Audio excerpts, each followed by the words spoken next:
Itu juga bagian dari kecaplah. Orang yang bisa mengecap akan bisa melihat kebaikan Tuhan. Kalau kita itu bisa mengakui kebaikannya saat situasi nggak baik, niscaya pastilah kita akan melihat kebaikannya nanti.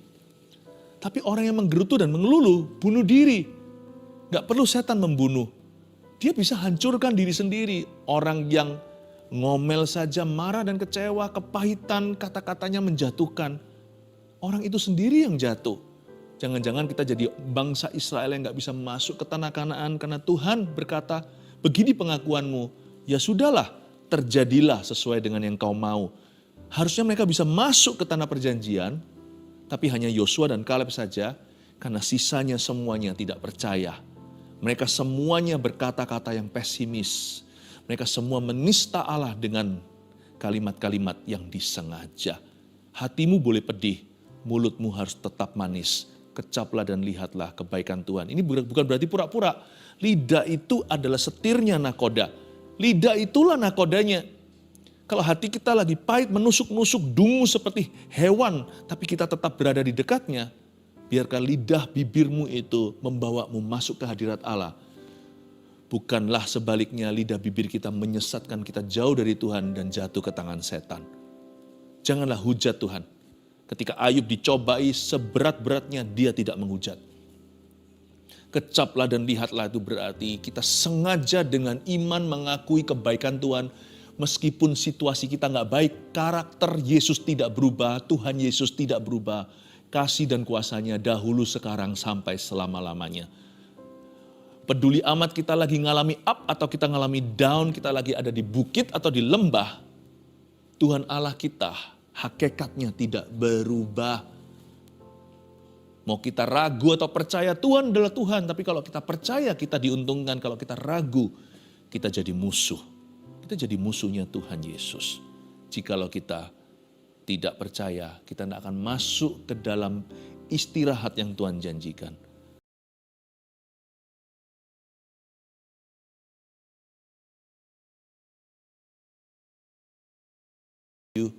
Dari keluarga Saat Teduh. Sampaikan sabdamu, Bapa yang baik, Gembala yang baik.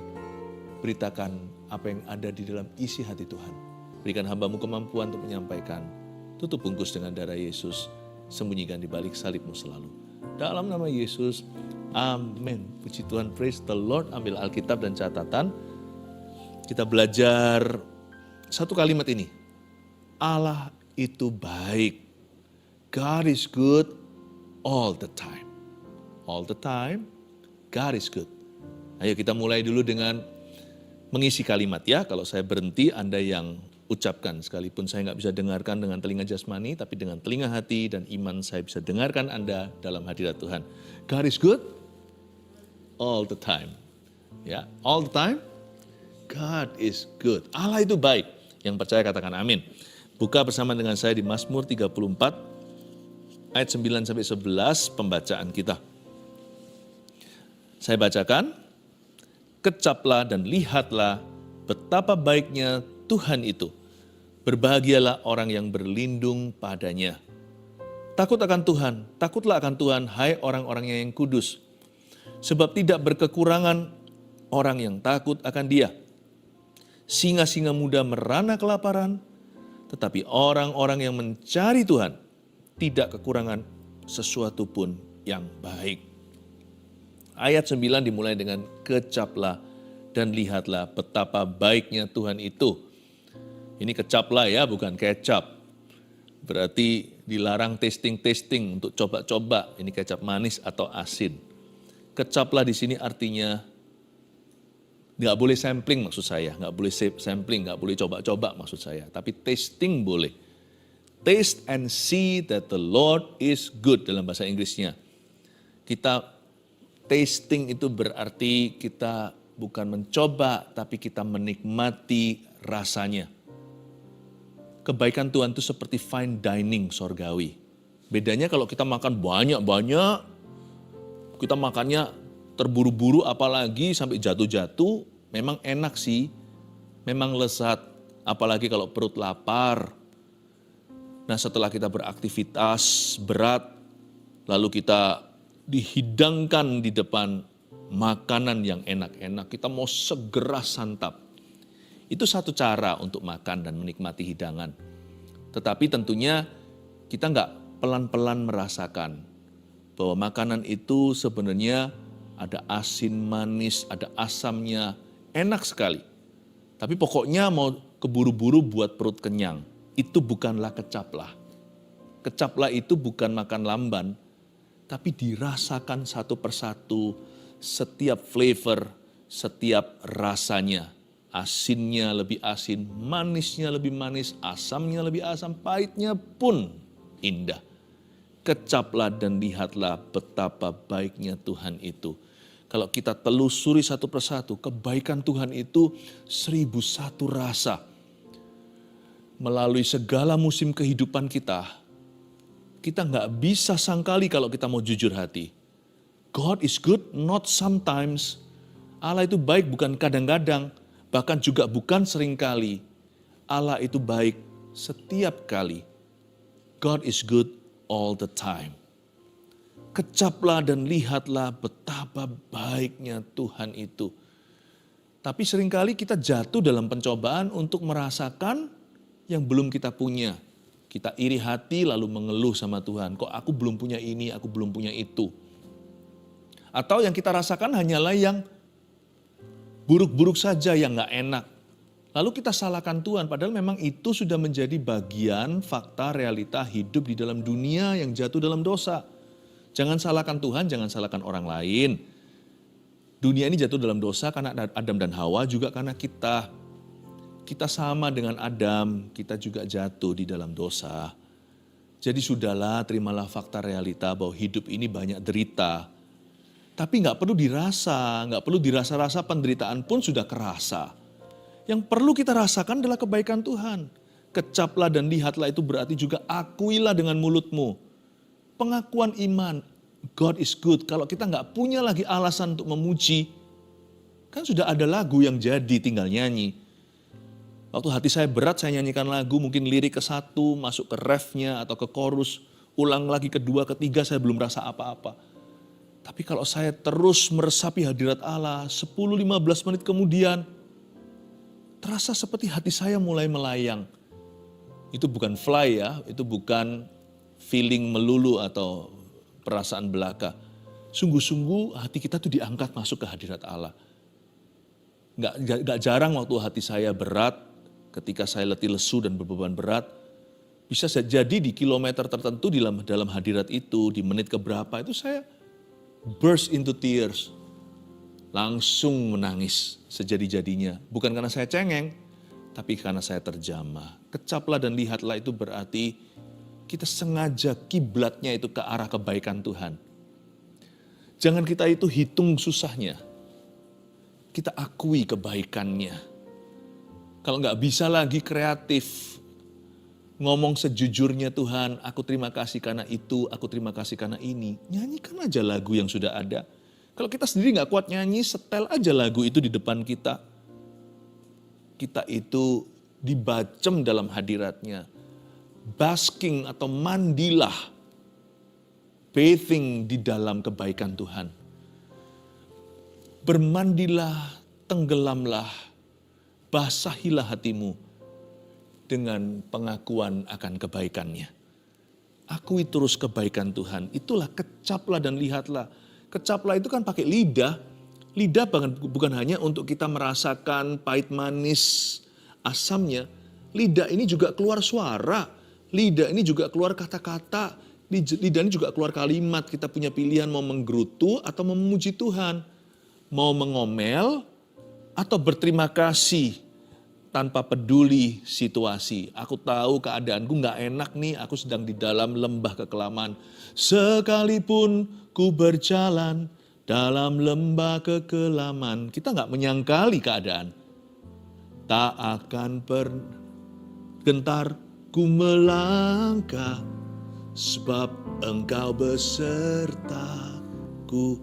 Tidak kita sangkali, sekalipun ku berjalan dalam lembah kekelaman. Setelah kalimat ini kita punya pilihan untuk ngomel sama Tuhan, untuk marah, untuk kecewa. Tapi kita tidak mau. Malahan yang keluar adalah kata-kata ini. Tak akan gentar ku melangkah, sebab Yesus besertaku. Itu juga bagian dari kecaplah. Orang yang bisa mengecap akan bisa melihat kebaikan Tuhan. Kalau kita itu bisa mengakui kebaikannya saat situasi nggak baik, niscaya pastilah kita akan melihat kebaikannya nanti. Tapi orang yang menggerutu dan mengeluluh, bunuh diri. Nggak perlu setan membunuh. Dia bisa hancurkan diri sendiri. Orang yang ngomel saja, marah dan kecewa, kepahitan, kata-katanya menjatuhkan. Orang itu sendiri yang jatuh. Jangan-jangan kita jadi bangsa Israel yang gak bisa masuk ke tanah Kanaan karena Tuhan berkata, begini pengakuanmu, ya sudahlah, terjadilah sesuai dengan yang kau mau. Harusnya mereka bisa masuk ke tanah perjanjian, tapi hanya Yosua dan Kaleb saja, karena sisanya semuanya tidak percaya. Mereka semuanya berkata-kata yang pesimis. Mereka semua menista Allah dengan kalimat-kalimat yang disengaja. Hatimu boleh pedih, mulutmu harus tetap manis. Kecaplah dan lihatlah kebaikan Tuhan. Ini bukan berarti pura-pura. Lidah itu adalah setirnya nakoda. Lidah itulah nakodanya. Kalau hati kita lagi pahit, menusuk-nusuk, dungu seperti hewan, tapi kita tetap berada di dekatnya, biarkan lidah bibirmu itu membawamu masuk ke hadirat Allah. Bukanlah sebaliknya lidah bibir kita menyesatkan kita jauh dari Tuhan dan jatuh ke tangan setan. Janganlah hujat Tuhan. Ketika Ayub dicobai seberat-beratnya, dia tidak menghujat. Kecaplah dan lihatlah itu berarti kita sengaja dengan iman mengakui kebaikan Tuhan. Meskipun situasi kita nggak baik, karakter Yesus tidak berubah, Tuhan Yesus tidak berubah. Kasih dan kuasanya dahulu, sekarang, sampai selama-lamanya. Peduli amat kita lagi ngalami up atau kita ngalami down, kita lagi ada di bukit atau di lembah. Tuhan Allah kita hakikatnya tidak berubah. Mau kita ragu atau percaya, Tuhan adalah Tuhan. Tapi kalau kita percaya, kita diuntungkan. Kalau kita ragu, kita jadi musuh. Kita jadi musuhnya Tuhan Yesus. Jikalau kita tidak percaya, kita tidak akan masuk ke dalam istirahat yang Tuhan janjikan. Hari ini, jikalau Tuhan berbicara kepadamu, janganlah keraskan hatimu. Kecaplah dan lihatlah betapa baiknya Tuhan itu. Let your mouth agree with his promises. Biarkan mulutmu setuju dan sepakat dengan firman Allah. Berbahagialah orang yang berlindung padanya. Kata berbahagia di sini bukanlah happy, ini beyond happy, bukan hanya senang. Tapi ini sukacita. Kata berbahagia di situ artinya blessedness. Diberkatilah orang-orang yang berlindung padanya. Berbahagialah orang yang berlindung padanya. Iya, dari ayat ini saya ingin sampaikan poin pertama kita. Allah itu baik. Karena Allah itu baik, kita berlindung padanya. Berbahagialah orang yang berlindung padanya. Karena kita sudah mengecap dan melihat betapa baiknya Tuhan itu.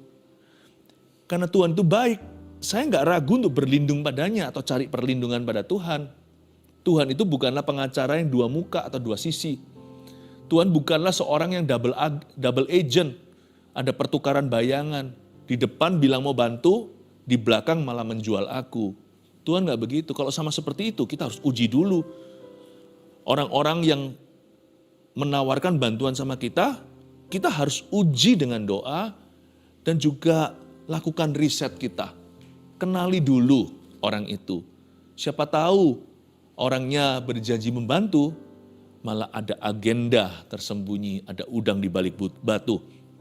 Bisa jadi kita mau berlindung sama dia, malah diperas sama dia. Ya kan, itu kan sudah jadi fakta lapangan hidup di dunia ini. Berapa banyak orang yang mengecewakan sesamanya. Bahkan kita pun di sini banyak cerita bagaimana dikecewakan, dikhianati, dijual oleh teman, janji palsu, PHP, pemberi harapan palsu, dan sebagainya. Allah nggak gitu. Tuhan kita itu nggak bisa berubah. No evil in him. Dalam Tuhan itu sama sekali nggak ada kejahatan. Kalau ada satu hal saja yang merupakan kemustahilan pada Tuhan adalah Tuhan mustahil berbuat jahat. Karena Allah itu baik. Dan saya tahu dari firman dan pewahyuan, Roh Kudus beritahu di hati saya dan ketika saya sekarang menyampaikan firman ini, Roh Kudus memberitahukan di hatimu. Tiba-tiba timbul iman dan kesadaran, iya ya, Allahku itu baik 100%. Dia itu baiknya sempurna. Hanya karena sekarang aku masih alami kesusahan, bukan berarti dia nggak baik. Karena Allah itu baik, mari kita berlindung padanya yuk. Tanpa rasa curiga. Tanpa rasa curiga. Dia itu mempelai pria, Yesus Kristus. Mempelai gereja di sorga.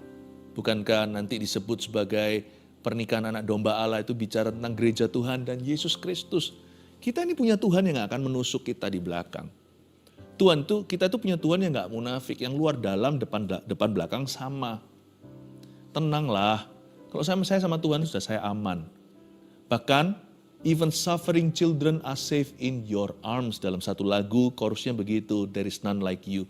Bahkan, anak-anak kecil yang menderita, yang sakit, anak-anak kecil yang lemah pun aman di tangan Tuhan. Tuhan tidak akan lecehkan. Bahkan seorang wanita Samaria yang 5 tuh cowoknya, Yesus sendirian ada di sumur Samaria itu. Yesus tidak berlaku tidak sopan. Malah Yesus suruh panggil suaminya dan Yesus tahu pria yang sekarang sama dia itu bukan suaminya. Yesus berkata, akulah dia, akulah Mesias. Dan perempuan itu sujud. Dan dia lari ke kampungnya cerita, aku ketemu sama sang juru selamat. Kalau kamu minum dari aku, kamu tidak akan haus lagi. Yesus tidak eksploitasi. Yesus tidak manipulasi, tidak minta airnya. Sama sekali Yesus nggak minum dari airnya. Yesus malah nawarkan air yang nggak kelihatan.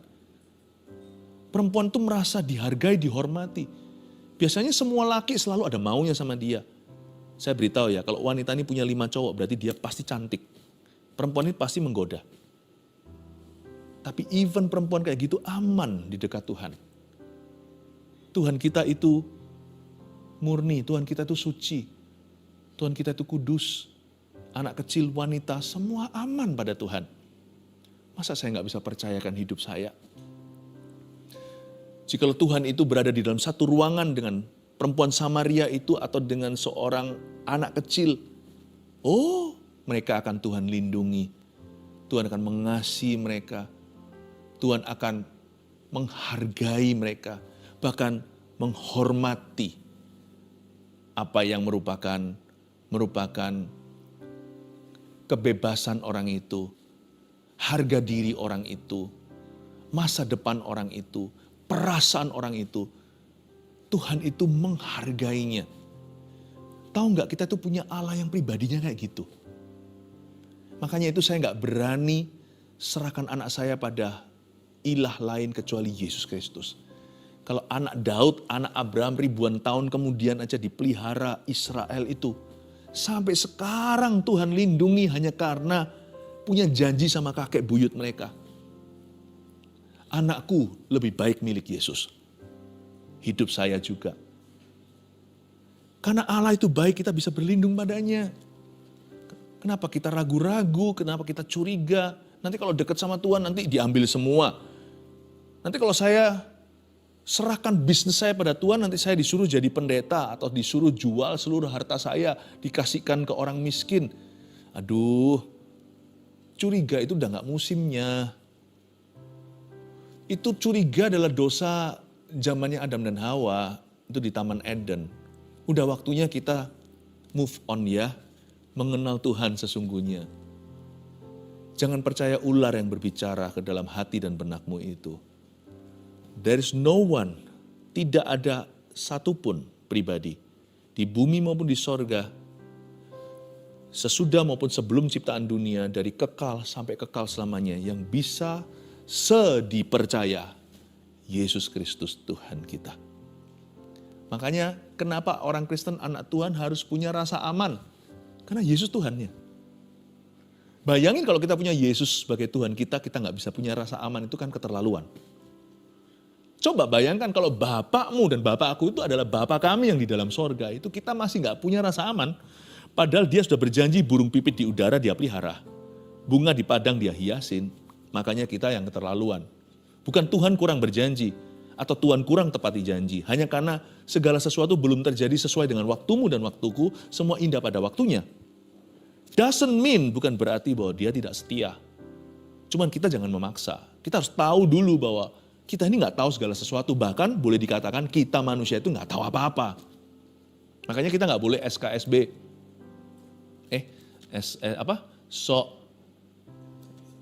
SKSD. Sok kenal, sok dekat sama Tuhan. Kita selalu belajar.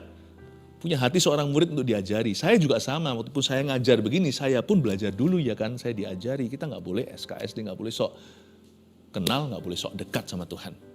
Kita ini nggak tahu apa-apa. Kita nggak tahu apa-apa. Karena Allah itu baik. Hendaknya kita berlindung padanya. Even suffering children are safe. Women are safe in His arm. Wanita aman. Pria apalagi, pria juga aman di tangan Tuhan. Tuhan yang ciptakan. Tuhan yang ciptakan. Luar biasa ya Tuhan Yesus itu. Ayat 10. Takutlah akan Tuhan. Hai orang-orang yang kudus. Sebab tidak berkekurangan orang yang takut akan Dia. Poin nomor 2. Dikatakan di sini takutlah akan Tuhan. Hai orang-orang yang kudus. Ini kan berarti holy fear ya. Ini berarti rasa takut yang beda. Ini bukan perasaan ketakutan. Ini takut kudus. Apakah itu? Nomor 2. Karena Allah itu baik. Kita takut melukai hatinya. Jadi bukan takut akan Tuhan itu bukanlah takut dihukum olehnya. Wah itu sudah enggak, itu kita mestinya di atas level itu kalau kita kenal Tuhan. Bolehlah itu masih di level agama atau roh agamawi. Harus begini, kalau enggak begini nanti marah. Tuhan akan marah. Kita harus kasih persembahan tertentu atau harus menemukan barang tertentu, harus melakukan ini dan itu.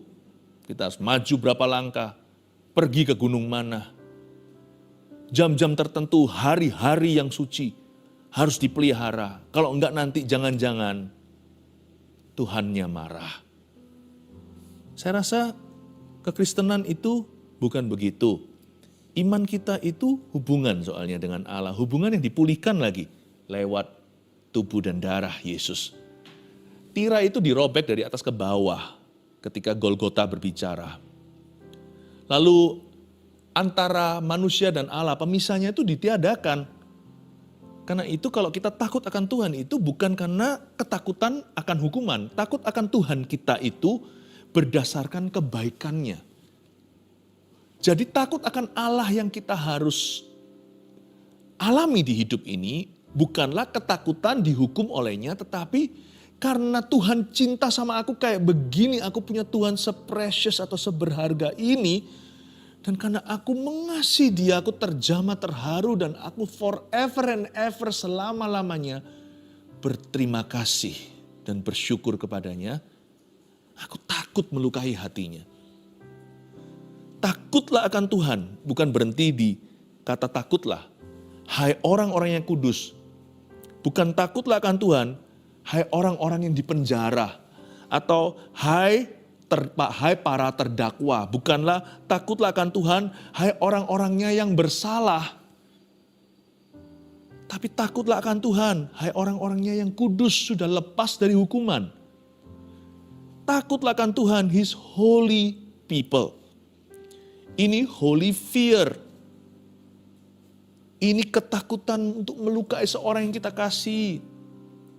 Saya tidak mau pukul anak-anak saya pakai kekerasan dalam rumah tangga, baik anak maupun istri, bukan karena saya takut pada hukum yang ada.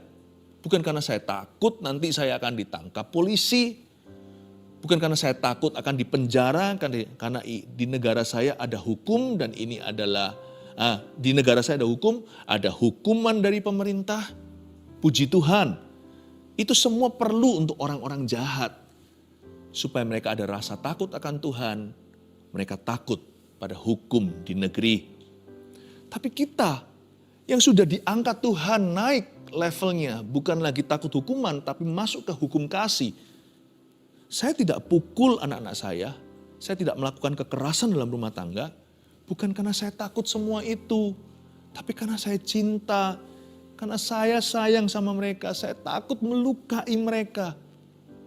Seperti waktu pertama kali gendong bayi, saya masih ingat, Aduh, saya hati-hati karena saya bukan suster yang pengalaman. Apalagi waktu anak pertama, anak kedua pun setelah selang berapa tahun harus belajar lagi. Lalu bertahun-tahun pula anak saya ketiga. Saya harus hati-hati. Saya gemetar. Bukan karena takut dimarah sama dokter atau susternya. Saya gemetar karena rasa memilikinya. Saya gemetar karena ini anakku, ini bayi yang begitu indah. Yang ku gendong sebagai pria kan kita nggak jago beginian. Saya gendong pelan-pelan. Saya tidak mau melukai dia. Jangan sampai jatuh, jangan sampai terjadi kecelakaan. Karena saya mengasihinya. Sama Tuhan juga sama karena rasa memilikinya. Dia adalah Bapakku. Kalau kita punya orang tua yang sudah lanjut usia, kita tuntun pelan-pelan. Kita pegangnya pun pelan-pelan. Bicara pelan-pelan. Karena kita takut untuk menyentak atau mengejutkan atau membuat orang tua kita kaget. Kita takut kalau nanti pegangan kita agak terlalu kasar, terlalu kuat. Kita takut orang tua kita terluka. It's out of love. Takutlah akan Tuhan, hai orang-orang yang kudus. Terakhir ayat 11, singa-singa muda merana kelaparan. Tetapi orang-orang yang mencari Tuhan tidak kekurangan sesuatu pun yang baik. Kata orang-orang yang mencari Tuhan di situ adalah bahasa doa. Tidak kekurangan sesuatu yang baik, Mazmur 23 ayat 1 bunyinya, Tuhan adalah gembalaku, takkan kekurangan aku. Takkan kekurangan aku itu bukan berarti kita nggak punya kebutuhan apalagi keinginan. Tapi poinnya sederhana, poin nomor 3, karena Allah itu baik, kita tidak kecewa dengan jawaban doa. Kalau kita berdoa alias mencari Tuhan, kita percayakan jawaban doanya sama Tuhan. Kita boleh terus berdoa tidak jenuh, atau berdoa hingga sesuatu terjadi boleh, tapi ujung doa itu harus bisa menerima dan berserah apapun jawabannya. Jikalau jawabannya adalah ya, puji Tuhan. Jikalau jawabannya adalah tidak, tetap puji Tuhan. Tuhan memberi, Tuhan mengambil, terpujilah nama Tuhan. Jikalau jawabannya menunggu, tetap puji Tuhan, nanti-nantikanlah Tuhan. Ujung doa itu harus berserah. Kita boleh berusaha dalam doa, kita doa sekencang-kencangnya. Jangan gampang menyerah. Berserah itu bukan gampang menyerah. Berserah itu bisa menerima apa yang kita nggak bisa ubah. Doa, di dalam doa yang sesungguhnya ada hikmat untuk bisa menerima apa yang kita bisa ubahkan, kita bisa doakan. Tapi juga harus bisa menerima apa yang kita nggak bisa ubahkan kalau memang Tuhan sudah final keputusannya. Asal hati kita tuh tahu bahwa God knows what's best for me. Tuhan tuh tahu apa yang terbaik untuk aku. Pokoknya kalau jawaban doa itu dari Tuhan ya. Baik itu iya atau jangan. Atau tunggu sekalian. Saya percaya yang dari Tuhan itu terbaik. Karena Tuhan paling ngerti apa yang terbaik bagi saya. Pokoknya dari Tuhan itu adalah terbaik. Saya nggak boleh iri sama orang lain. Dan saya juga tidak boleh menentukan. Kalau Tuhan sudah ketok palu atas hidup saya, Tuhan maunya begitu. Saya sudah berusaha berdoa sekencang-kencangnya. Kadang-kadang kita berdoa sungguh-sungguh, awan segumpal tangan itu muncul. Elia berdoa, lalu hujan setelah 3,5 tahun. Masa paceklik yang luar biasa atau kering kerontang.